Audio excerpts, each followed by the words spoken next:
Okay, guys, I need you to take a deep breath. Grab some water, maybe hug your pillow, because the whole Christian rock and Blueface situation has somehow found a new level of messy that I did not even know existed. Like, I blinked once and Kay said, "Hi, bestie, you free?" We're not talking about arguments, subtweets, or petty shade. No, we are now in a place where Christian is allegedly threatening to unalive her baby's alleged father on live, using her son Junior as the excuse, the shield, and the storyline. And while she's busy promising violence, this poor baby is sitting there in a condition that is honestly terrifying, with no proper support, no real stability, and a future that looks more worrying every day. I'm sorry, what? This is not regular internet drama anymore. This is scary. This is dangerous. And the one person who should be protecting that child is starring in the chaos instead. And the gag? It all got pushed to the next level because Blueface went on a dating show. Let's get into it because once we lay out this whole timeline, you're going to see just how bad this is and how much of it is not even about the baby, but about ego, jealousy, and obsession. So, the core of what's happening is this. According to what she herself is out here saying online, Christian is basically ready to risk jail time, her whole freedom, her entire life arc. And for what? For revenge. For playing with her son. Those are her exact words. But besties, underneath that dramatic superhero speech she's giving, it's giving way less protective mother and way more, if I can't have you, nobody can. Like, this is lifetime movie villain energy. She's not hinting, she's not being subtle. She is flat out saying she is going to unalive him. She's on live talking about pew pewing him in the face like she's listing groceries. She's proudly declaring, "These aren't threats, these are promises." And then she drops that line that shook the entire internet. She literally said she can't wait to visit his grave with her son. Carlista says she has put a restraining order against Chrisean for her whole family after Chrisean was on live last night threatening Blueface. She leaked his address, says she was going to go turn around and drive a car through his house, said he ain't going to live a long time and she can't wait for her and her son to go visit his grave. In the same sentence, she said that she needed to go to church and then said she was going to go pew pew him. Then says her usual, "I'm gonna take a break from IG," and then never really does because she's just crashing out because she truly thought that once he let out of prison that they were just gonna be some type of happy family. Like he was just supposed to forget everything she's been doing these past 2 years or just put it to the side. I ain't sitting here like he's some perfect type of person, but what she's doing is truly insanity and she's just hiding behind the Bible. She's literally a devil hiding behind the Bible. She said yes, she will go to jail for her son. It's like, girl, you need to take care of him. It's like she thinks doing that is going to get back at Blue and his family. And then where's your son going to go? With his family or your family? Neither like you. Hello? And she's saying all of this while still pretending Junior is perfectly fine, acting like he's thriving, healthy, normal, when anyone with eyes can see that that baby desperately needs medical help. It's like she's living in a reality show nobody else auditioned for. Besties, be so serious right now. This isn't regular delusion. This is Olympic level delusion with gymnastics, choreography, and a full matching band.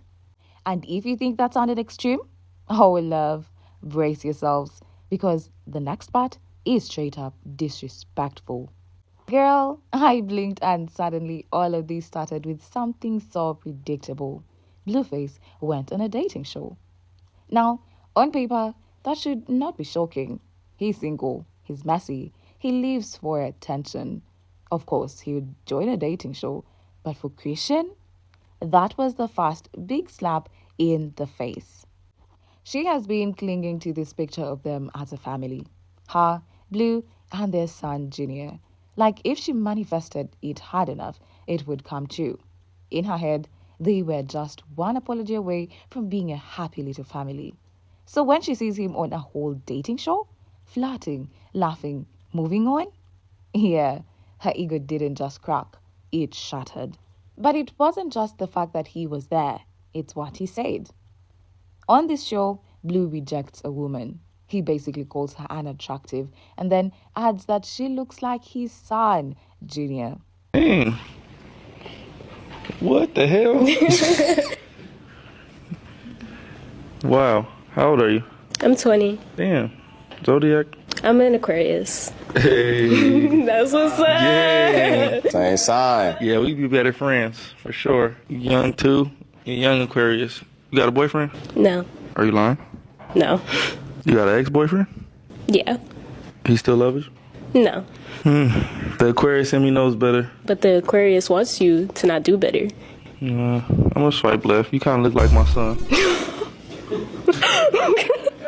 Okay. Okay. They gonna know what I'm talking about. Let me get my next lady. Like Junior right there.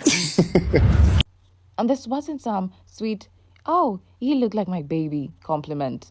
It was an insult. He used his child's looks as an insult to someone else. The way my spirit left my body? Because in that one shady little comment, he admitted something that Chrisean has been trying to deny online for months. He knows their son is not okay. He knows Junior doesn't look or act like a healthy toddler his age. He knows there is something wrong, and he used that reality as a punchline on TV. Now, was Blue wrong for that? Absolutely. Using your son's appearance to insult someone is cruel, childish, and just plain messed up. Nobody is defending that. But instead of taking that moment to say, okay, clearly, we both know something is wrong with this child. Let's fix it. Chrisean grabbed it and ran in the complete opposite direction. She decided to crash out publicly and pretend this was all about protecting Junior. And that's when things got really dark. Best is the live. Chrisean goes live to address Blue talking about their son on a dating show, and what comes out of her mouth is something you'd expect from a movie villain, not from a mother of a medically fragile toddler.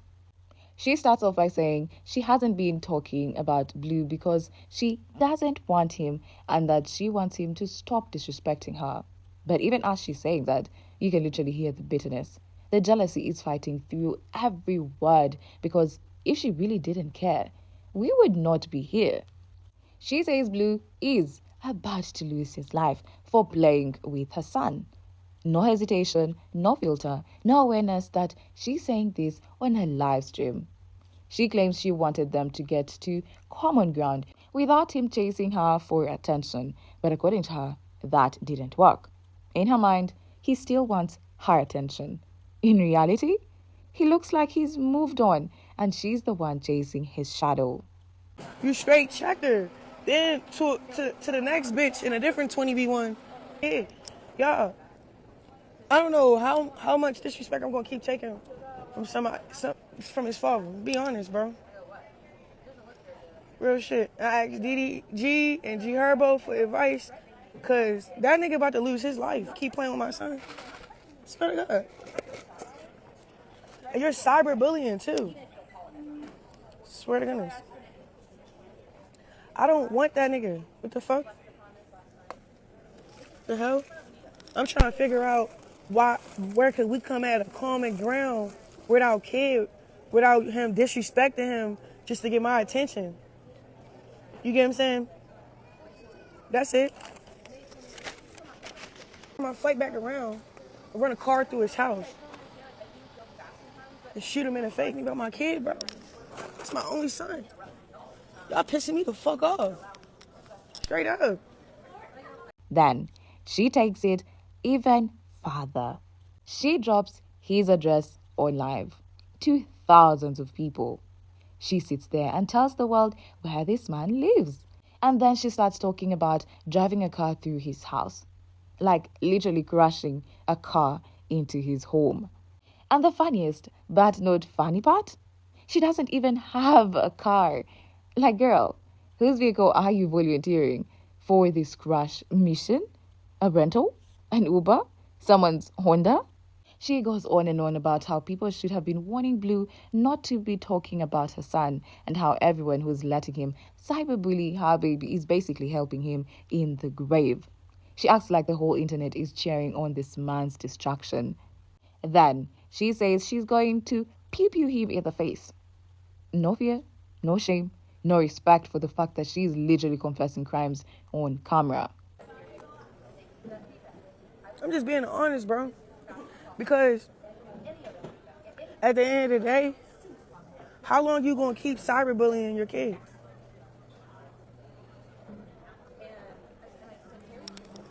Yeah, she going to jail. Yeah, I am. He keep fucking with my son? I am.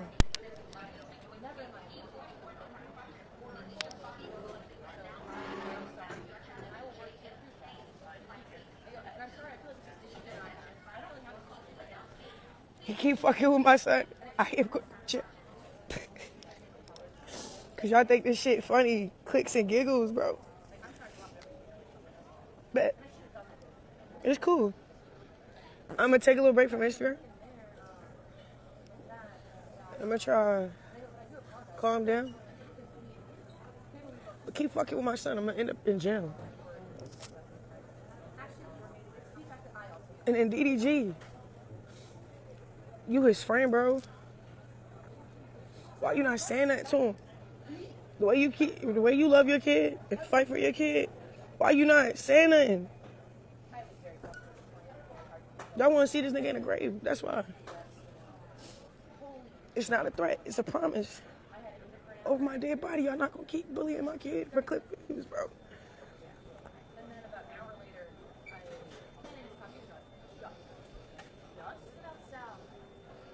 It's deeper than that. You get what I'm saying? You did it already. When he first came out, boom. Called him Charles Barkley. Exposed his hernia, which is his genitals, his penis. Now you at a 20v1 telling Shorty she look like our kid for clicks and views. But somebody need to save Blueface. Hashtag save Blueface. Don't say it now. Because when it's too late, I don't want to hear save Blueface when it's too late. You keep talking about go get your son help. Bitch, I got all of that down. All of that down by myself. Y'all see how he's standing up? Nigga, that didn't come from overnight. That came from putting work in with my little nigga. Fuck. Straight up. Every other sentence, she connects it back to because he talked about my only son, as if that phrase magically makes everything okay. She says she's ready to go to jail for unaliving him. She repeats it. She pushes the point. She keeps wrapping all these threats in mother bear energy. But it's so clear that this is not really about Junior. It's about her hard feelings and her obsession with this man. And then the line that made my spine leave the chat. She says she's not threatening him. She's promising him. Top comment said it best. That's not a threat. That's a confession with Wi-Fi. She adds that he's not going to live a long life and that she cannot wait for her and Junior to visit his grave. Imagine saying that about your child's father on live with a straight face. Chrisean Rock is continuing to wish that Blueface is unalived and saying he will be because he went on a dating show and he didn't find one of the women to be attractive. And he said, "You look like Junior." And that really made her mad. So now she's wishing that he's unalived. Meanwhile, Chrisean's older sister back in Baltimore is extremely worried about Chrisean because she is in LA messing around with different organizations, one being blue, one being red, and she's concerned with her sister's safety. I felt the same way, but when I was in the comment sections, I think she's older. These younger people, they do things different because Blueface was wearing red, and I'm like, what the heck's Blueface got red on for? And then the young people in the comment section were like, this isn't the 90s. Nobody cares anymore. So apparently they do things differently. You're right, it isn't the 90s, because if it was, Chrisean would not be running around LA, going to different neighborhoods, throwing up signs and going from this side to that. She even talks about pew-pewing him right after talking about going to church. Talking about God, faith, and then circling right back to unaliving someone like it's casual. The way she uses religion as a prop while talking about such dark things is honestly disgusting. And then she flips into victim mode, saying that people need to save Blue before it's too late, and that she doesn't want to see hashtags about saving him after the fact that he's already gone.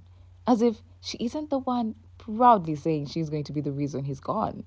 At one point, people in the comments ask if she's getting her child help, if she's taking Junior to doctors, if she's doing what she needs to do as a mom.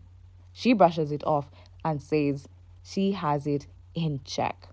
Spoiler, she does not. Then she says she's going to take a break from the internet. And yet, here we are. Same phone, same life, same chaos. No break, just vibes. In her mind, you can tell she thinks that taking Blue out of the picture is going to solve everything. That it's going to fix her loneliness, her jealousy, her bruised ego. That if she gets rid of him, her pain will stop. She's not thinking about what happens after.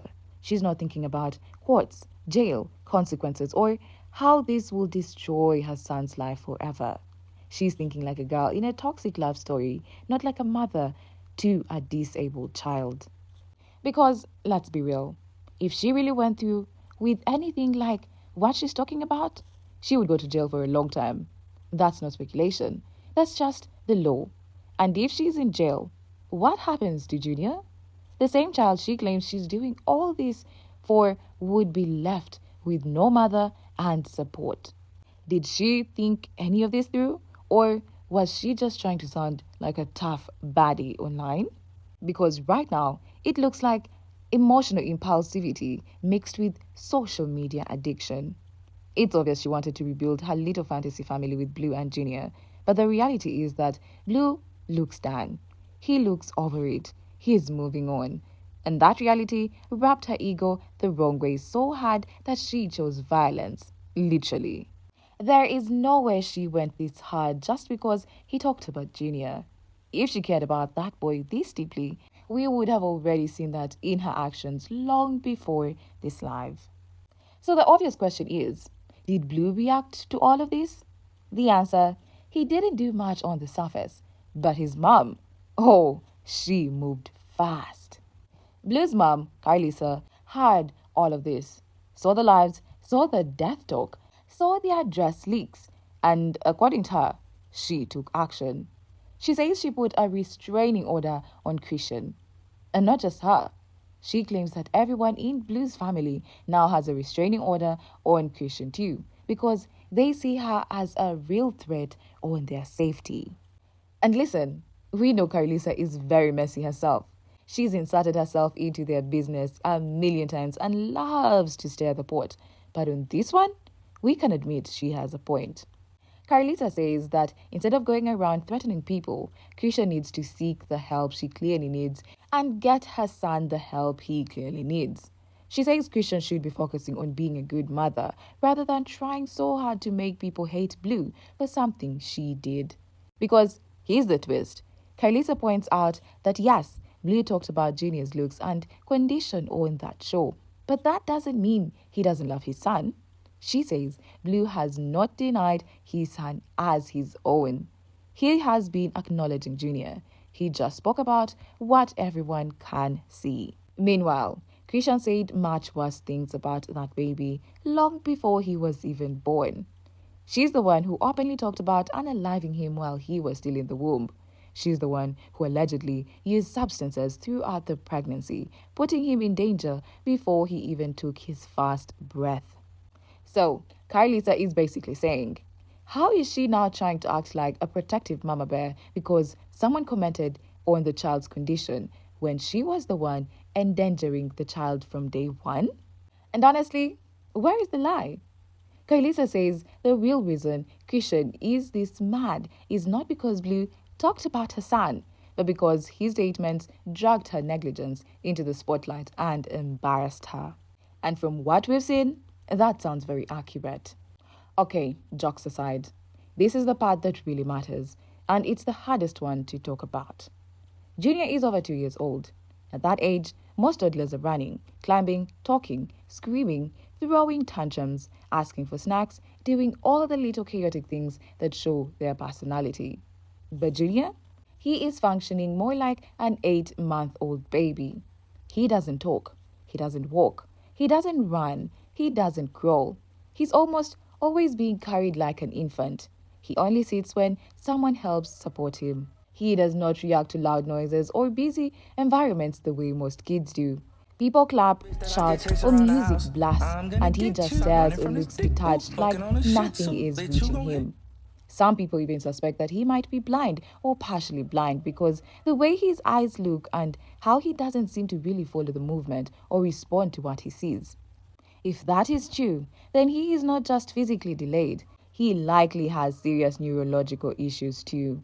This is not something that you pray away or love away or ignore until people shut up. This is something that needs doctors, tests, treatment. He needed help from the moment he was born. He needed doctors checking him, people monitoring his development, early intervention, therapy, all the things that could have helped him grow, learn, and catch up. But instead of getting that, he got live streams, clubs, hotels, strangers, noise, instability, and a mother who was more focused on fighting a man who doesn't want her than fixing the damage she already caused. And this is the heartbreaking part. Junior didn't choose any of this. He didn't pick his parents. He didn't pick the chaos. He didn't pick to be born into a situation where both adults are too prideful, too stubborn, and too broken to do what he actually needs. He's just a baby who deserves a chance to live a normal life, a baby who deserves safety, love, treatment, and structure. Not motel rooms, not lives, not public threats, not neglect. And while people make fun of the situation online, the baby isn't the joke. He is the victim. Now, besties, let's talk about where this baby is living. One day, she's in a motel. The next, she's at someone's random house. The next day, she's in a different motel. The next day, she's in a club, holding the baby like her purse. There is no stability, no home, no routine, no doctor's appointments, no safety, nothing that a medically fragile child needs. And the most insane part? Blueface. The same Blueface who acts like a cartoon character in real life has literally said he could get her a house so that the baby can have a stable home. And she said no. She refuses stability. She chooses chaos. She chooses the streets. She chooses homelessness because it gives her the freedom to chase vibes and ego boosts. Meanwhile, her son is regressing. He's physically and mentally stuck in the body of a baby, and her priorities are so upside down that she'd rather fight Blue for attention than take Junior to a doctor. Chrisean doesn't need more followers. She doesn't need more attention. She doesn't need more sympathy posts. She needs a mental health evaluation, and her child needs immediate medical care. And people can argue all day about who started what and who said what, but none of that matters when a baby's life and future are at stake. Junior deserves a stable home, early treatment, safety, parents who care, a peaceful environment, love that isn't performative. He does not deserve live streams, threats, chaos, and instability. Because honestly, this whole situation has crossed into a place where it's not even entertaining anymore. It's disturbing, it's sad, it's dangerous. Anyways, loves, that's today's case. What do we think? Do you think Blue is their father? Do you think CPS will ever act? Do you think Chrisean will ever accept help? Do you think this will get worse before it gets better? Sound off in the comments because I need to know if I'm being dramatic or if this is actually insane. Drink water, protect your peace, and most importantly, protect the babies who can't speak for themselves. Alright, group chat, adjourned. Mwah.